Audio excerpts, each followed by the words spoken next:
Would you trust a stranger if they knew something they shouldn't? Glad you're here. This channel is all about real 4chan stories from people who found themselves caught in something unsettling.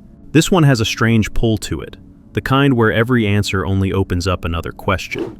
Sit back, dim the room, and don't forget to subscribe. Let's start.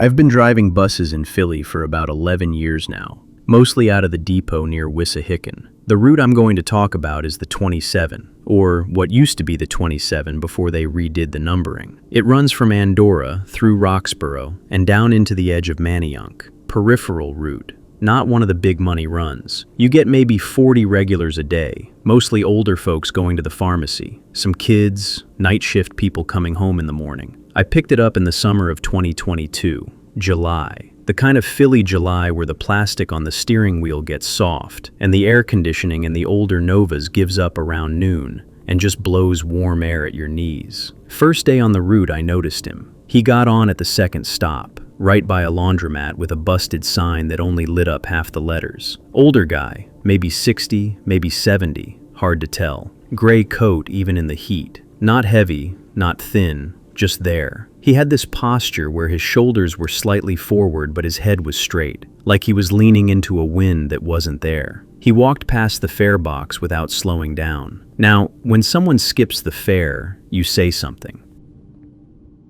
That's the job. You don't fight them, you don't chase them, but you say, "Hey sir, you need to tap or drop your fare." 9 out of 10 times they mumble something and pay. The 10th time they walk to the back and you make a note and keep driving. That's it. But this guy did something I hadn't seen before. He reached into the cuff of his coat sleeve, near his wrist, and pulled out a paper transfer. Not a key card, not cash.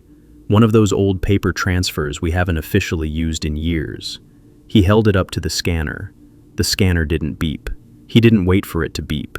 He just walked past and sat down in the first row on the right side, behind the yellow line. I opened my mouth to say something and then I didn't. I want to be honest about this part because it matters later. I didn't say anything because the whole thing happened smoothly, like he'd done it 1,000 times. And something in my head said, this is normal. This is a regular thing. The other drivers know about this. So I closed the door and pulled out. He rode the whole loop, got off at the same stop he got on, didn't look at me when he left. Next day, same time, same stop, same coat, same paper out of the sleeve. By the end of that first week, I had figured out the pattern. He got on at 9:14 in the morning, rode the full loop, which is about 40 minutes, got off where he started, and that was it. He never spoke. He never brought a bag. He never took out a phone. He just sat in the first row behind the yellow line and looked out the window at Ridge Avenue going by. I brought it up to Marcus, one of the older drivers, when we were both parked at the layover on Domino Lane eating lunch. I told him about the guy, the sleeve, the paper. Marcus laughed. Not a big laugh, more like a short breath through his nose. "Oh, you got him," he said. "He's yours now." I asked what that meant. He rides that route. He's been riding that route since I got here. Just leave him alone. I asked how long Marcus had been there. 15 years next October. I thought he was messing with me, so I let it go and finished my sandwich. But it stuck with me. That week I asked the woman at the fare window in the depot, the one who handles the reconciliation reports, if she knew anything about a guy who rode the loop every day and never tapped in. She was on the phone when I asked, and she just held up one finger and finished her call. Then she looked at me for a second, like she was deciding something. "That's a hole in the system," she said. "Don't touch it." I said, "What does that mean? A hole in the system?" She said, "It means it doesn't show up on any report. He's not a fare evader because he's not on any log. If you write him up, the write-up bounces back because there's no record of him boarding. So don't write him up. Don't argue with him. Don't make it a thing." I said, "But he's a person. He's on my bus every day." She said, "I know. Just drive." Then she went back to her computer, and that was the end of that conversation. For a while, I stopped thinking about it. That's the honest truth of the job. You've got a route, a schedule, 200 other people getting on and off, somebody spilling a slushie in the back, a kid trying to bring a bike on that doesn't fit in the rack.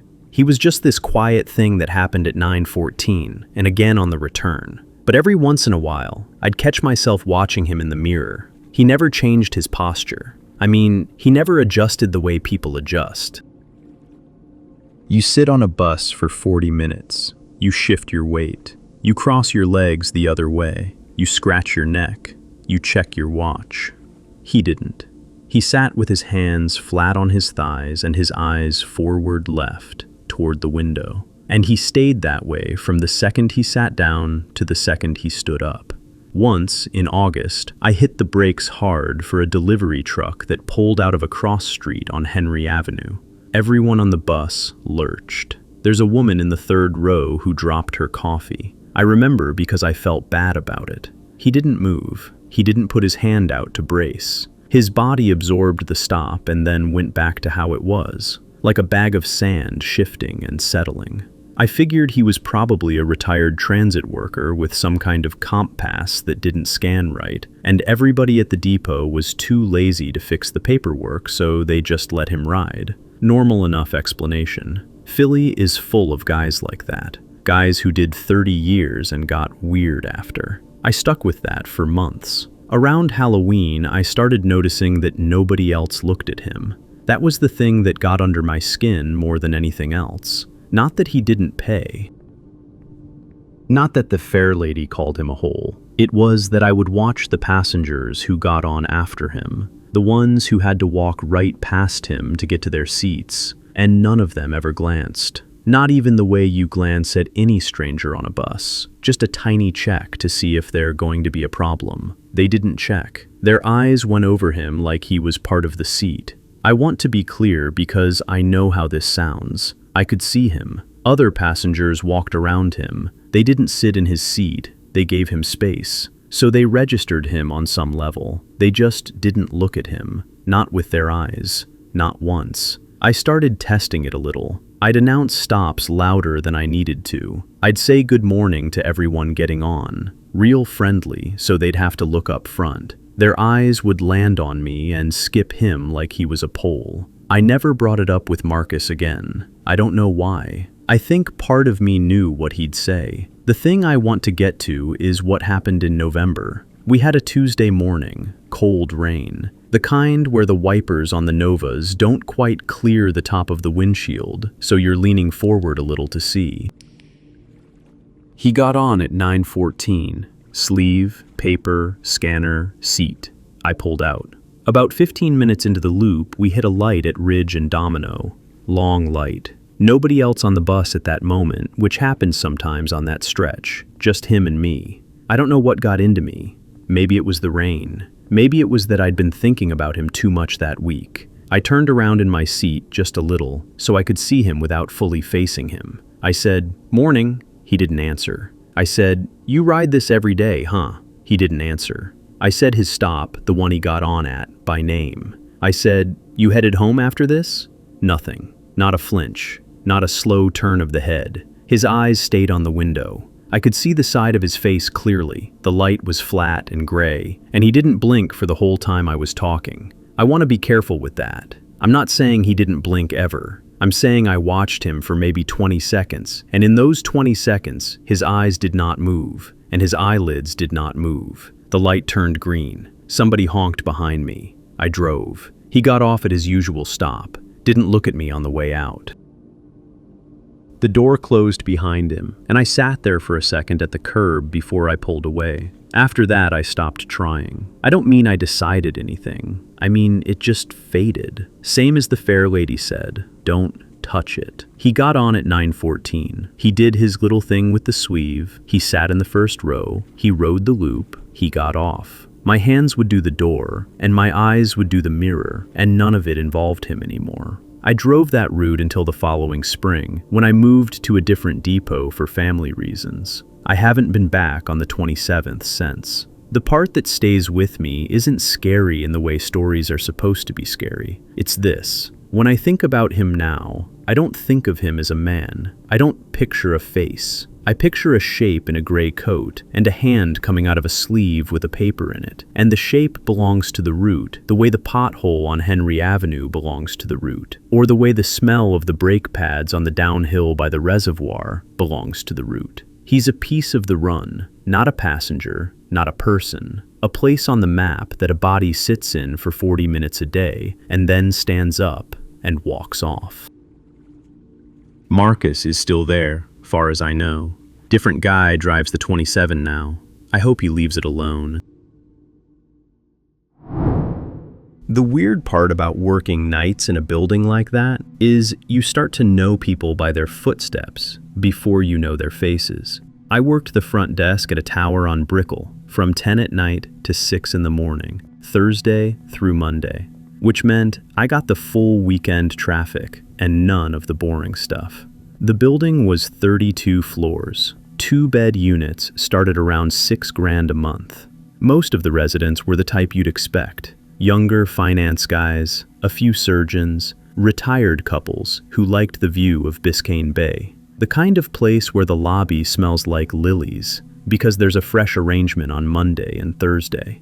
My job was pretty simple on paper. Buzz in guests, log deliveries, walk the parking garage twice a shift, check the pool deck was locked after 11.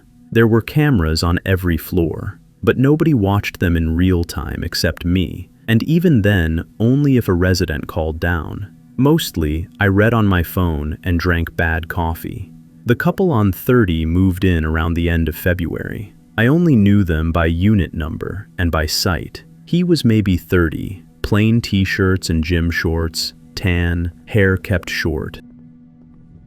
She was a little younger, dark curly hair, tattoos on both arms, usually in something loose, nice smiles. She called me sir, even though I was maybe 5 years older than her. He tipped me $20 at Easter for holding a package. Good tenants, on paper. For the first month, I didn't think about them at all. Good tenants are the ones you never think about. The first Friday, I noticed something. It was mid-March. I got a buzz at 12:08. Guy in his mid-20s, hoodie, no bag. Said he was there to see the couple on 30. I looked up the unit, saw they had the after-hours guest permission on file, and let him up. Nothing unusual. He came back down at 12:21, left the building. At 12:36, the buzzer went off again. Different guy, older, maybe pushing 30, same unit. Up he went. Down at 12:51, then a girl at 1:04. 2 guys together at 1:29, somebody at 1:52. I remember I actually looked up from my phone that time and just watched the elevator numbers climb. By 4 in the morning, I'd logged 11 visitors to Unit 30, every one of them under 30, every one of them upstairs less than 20 minutes.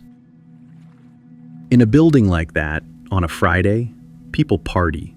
Guys bring girls back from the clubs on Washington, groups pre-game before hitting live. That part is normal. What was strange about 30 was the quiet, the math. Nobody stayed. Nobody came in groups of 5 or 6 laughing about drinks. It was one person, maybe 2, up, then down, on the timing of a bus schedule. The next Friday, I paid attention on purpose. Same pattern. First guest at 11:57, last at 3:52. 14 visits between them. I went back through the guest log for the previous 3 Fridays on my terminal. Same shape every week. Thursday nights were quiet. Sundays were quiet. Fridays it started right around midnight and stopped just before 4. I remember one guest in particular. Skinny guy, early 20s. Came in carrying nothing. Baseball cap pulled low. He wouldn't look at me when I buzzed him in. When he came back down maybe 15 minutes later, he had a small paper bag, folded at the top, held tight against his side like he was trying to make it disappear into his ribs. He nodded at the floor on the way out. That was the thing I couldn't unsee after that. They all came in with nothing and left with something. Not everybody. Some had a small bag on the way in, and I figured that was payment or trade. But if I had to pick a version of a guest at 30, it was the one with empty hands going up and a folded paper bag or a small Ziploc in a pocket coming down. For about 2 weeks, I told myself he was probably doing legal weed, since Florida had opened up medical and half the state was on a card. Maybe edibles out of his kitchen. maybe watches. Miami has a whole underground economy of nice apartments where somebody sells you something you could buy online, except in person. It clicked for me on a Friday in the first week of April. I was watching camera 4, the lobby feed, and I saw a girl come out of the elevator holding her paper bag in one hand and her phone in the other. She stopped by the mailboxes to fix her earring, and the bag tipped, and a little plastic baggie slid halfway out before she caught it. Even on the camera, you could see it wasn't candy. She looked around. She didn't see me watching. She stuffed it back in the bag, pushed the door, and walked out into the humidity. I sat there a while after that. I didn't call anybody. I didn't want to be the guy who was wrong. There's a specific kind of Miami paranoia where you start seeing coke in every carry-on, and it makes you look like an idiot. I'd seen coworkers get burned that way. So I started writing things down instead. Nothing fancy, just the notes app on my phone, with dates and times and short descriptions. Height, build, what they wore, what they carried up, what they carried down. I was careful not to write anything that sounded like an accusation. Just observations, the way I'd note a leak in the ceiling. I did that for 3 Fridays. By the end of the third one, I had almost 50 entries, 20 to 30 minutes between guests. Sometimes tighter. The tighter windows were around 1:30 and 2, which was probably peak. He or she or both were running a schedule. It was a business. 2 things pushed me from watching to doing something. The first was a guest I recognized. A kid who lived on the 12th floor with his parents. Couldn't have been more than 19. He came in alone at 1 in the morning and asked for 30. He came back down 14 minutes later looking sharper than he went in. And he didn't say goodnight. He usually did. The second thing was smaller. On the following Wednesday, a Miami-Dade officer came into the lobby around 2 in the afternoon, in plain clothes but with the belt and the earpiece that gives it away. He was in our building manager's office for a long time. When he left, he made eye contact with me on the way out and gave me a small nod, the kind that means nothing and everything. I asked her about it after. She said she couldn't get into details, but if I noticed anything unusual on my shifts, I should route it up the chain. Building security first, then her, then them. I told her I had some notes. Her face didn't change, but her posture did. She sat back down. She asked me to send everything I had to the head of building security by end of day. That was the exact phrase she used, end of day, which she never used because she was Cuban and normally said, before you go home. I sent it that night. 22 pages of a Google Doc, timestamps in a table, camera references. I didn't hear back for 2 days. Friday came around and I was told to work the shift like normal. Don't call up to 30 for anything. Don't refuse buzz-ins. Log everything. I was sweating in the air conditioning by 10 p.m. The first guest came at 12:02. The rhythm started exactly like every other Friday. Up, down, up, down. By 1:30, I'd logged 9. At 1:47, the lobby doors opened without a buzz, and 4 men in plain clothes walked in, keys already in hand. 2 of them nodded at me. One had a folded piece of paper and a radio on his hip. They took the far elevator up. A minute later, 2 more came in through the garage entrance. I heard later there was another team on the pool deck stairs. I watched camera 14, the 30th floor hallway. On a little side monitor most residents didn't know we had. I couldn't hear anything. I saw the door open. I saw the guy from 30 in the doorway. No shirt, arm up on the frame. I saw the door not close. I saw people move inside. Nobody ran. Nobody screamed. No gunshots. No big scene. 2 visitors who had been up there at the wrong moment got walked out in cuffs. Real quiet, out the service exit. The couple came out about 40 minutes later, also in cuffs, also quiet. She was crying but not making noise about it. He wouldn't look at me. That was the last time I saw either of them. I gave a statement the following Monday at a beige office off 27th Avenue. It took about 2 hours. They asked me to walk through the notes I'd made and identify people from camera stills. I recognized maybe 8. They thanked me and said I'd probably not have to testify because most people in that kind of case take a plea. They were right. The building broke the lease under a clause about criminal activity on the premises. The unit was empty for a couple of weeks. Cleaners came in and out, painters, new locks on the door. By June, a family moved in. 2 kids, a boy and a girl, elementary age. The dad works at one of the hospitals downtown. The mom is home most days. They put a wreath on the door in November. The girl calls me sir now too, but she means it different than the last one did. I still work the same shift, same coffee, same phone. Every once in a while, on a Friday around 1 in the morning, I'll catch myself watching the elevator numbers climb and then waiting to see how long it takes for them to come back down. When they don't come back down inside 20 minutes, my shoulders drop a little and I go back to my phone. The contract came through on a Tuesday in early November, and by Thursday, I was sitting in a conference room in a district office off Court Street with a stack of vendor documents and a bad cup of coffee. The district had brought me in for what they called a routine privacy audit. Their word, not mine. Nothing about the job turned out to be routine. I've been doing this work for about 11 years, mostly K-12 districts, some community colleges. The pitch is always the same. A school signs a contract with a learning platform. The platform promises the world, and 2 years later, someone in the superintendent's office starts wondering if they actually understand what they signed. That's when they call me. This time, the platform was one of the big ones. I won't name it because my report is still working its way through the FTC, and I don't want to muddy anything, but you'd recognize the logo. Every kid in the district from kindergarten through senior year used it. Homework, quizzes, reading assignments, video lessons. During remote schooling, it had basically become the classroom.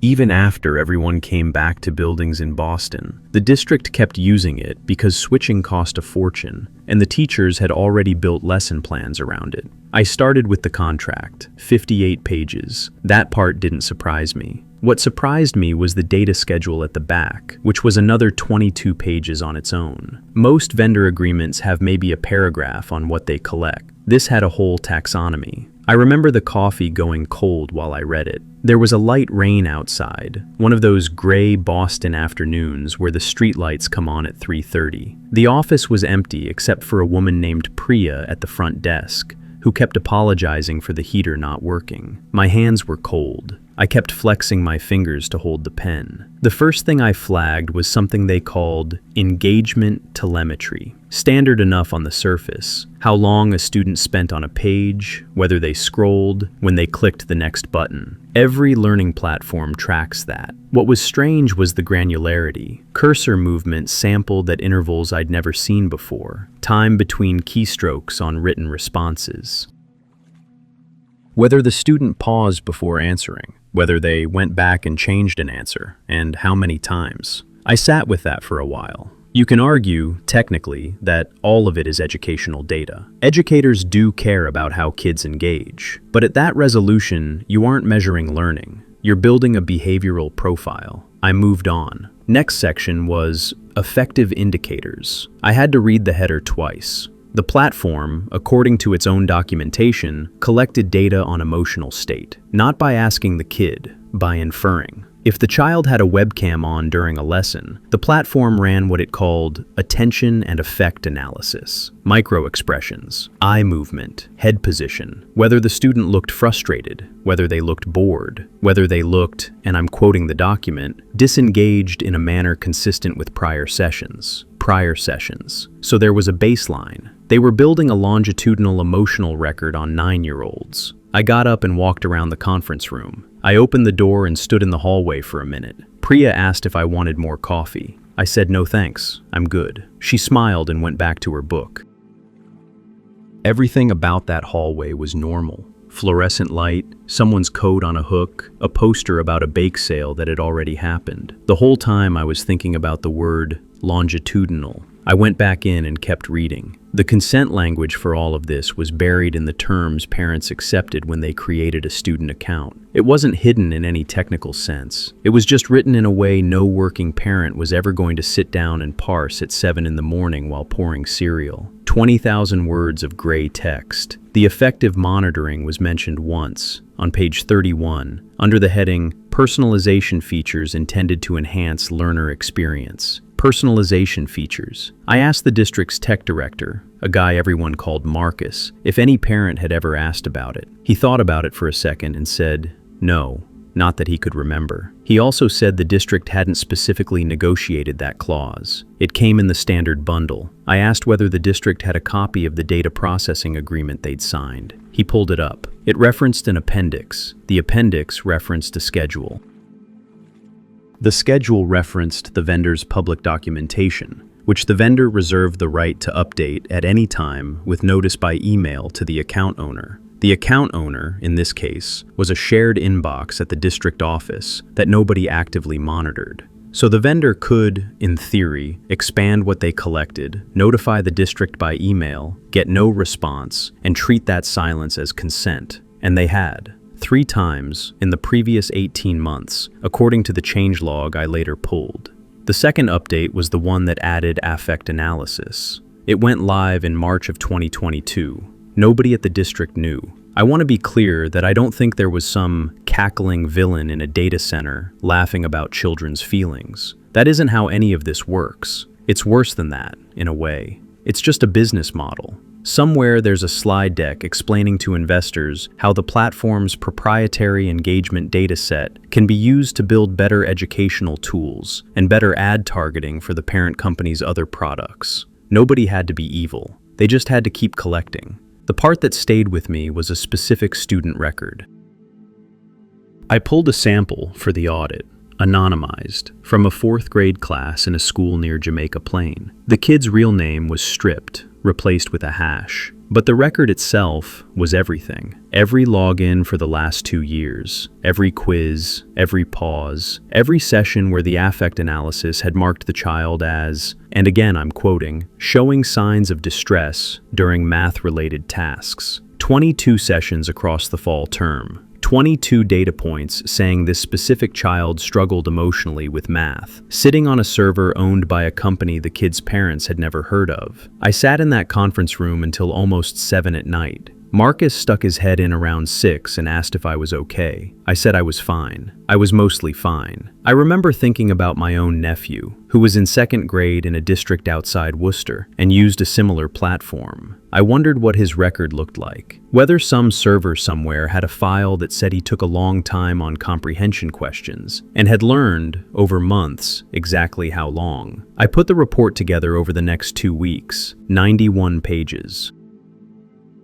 I'm not a dramatic writer, and I try to keep legal opinions dry, because dry is what gets read by lawyers, and dry is what holds up when someone pushes back. I laid out every clause I thought was outside COPPA compliance, every data category I thought exceeded educational necessity, and every point at which I believed the district's consent framework was legally insufficient. I recommended 2 paths: renegotiate the contract with specific removals, or terminate. While I was writing the district-facing report, I filed a separate complaint with the Federal Trade Commission. I did it on a Sunday, from my kitchen table. I remember I had the window cracked, and I could hear a neighbor scraping ice off a windshield. The complaint focused on the COPPA issues, specifically the effect analysis on students under 13, and the passive consent mechanism baked into the vendor's change process. The district's counsel called me the following Wednesday. He was polite. He asked whether the situation was as bad as my report made it sound.